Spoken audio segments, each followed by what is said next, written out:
याचे रिपिटेशन्स किती केले पाहिजेत हे पण तेवढंच महत्वाचं आहे.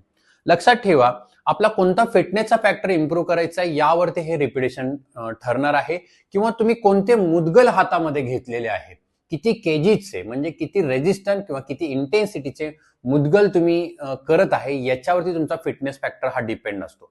उदाहरणार्थ आता मला जर माझा मसल एंड्युरन्स इम्प्रूव्ह करायचा आहे, मला माझे कार्डिओव्हास्क्युलर एंड्युरन्स इम्प्रूव्ह करायचं आहे, मला मोबिलिटी स्टॅबिलिटी इम्प्रूव्ह करायची आहे, किंवा कोऑर्डिनेशन इम्प्रूव्ह करायचं आहे, तर मी छोटे टूल घेणार आहे याच्यामध्ये.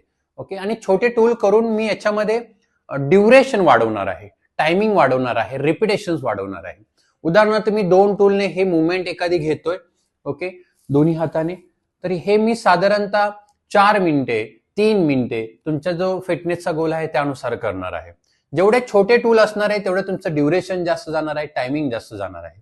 जेवढे तुमचे मोठे टूल तुम्ही करणार आहे तेवढे तुमचे रिपिटेशन्स किंवा तुमचे टायमिंग कमी होणार आहे, आणि तुमचे फिटनेसचा फॅक्टर वेगळा वर्क होणार आहे. त्याच्यामध्ये तुमची स्ट्रेंथ आणि पॉवर सुद्धा इम्प्रूव्ह होऊ शकते.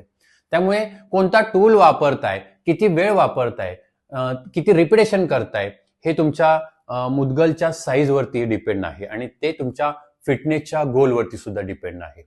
धन्यवाद.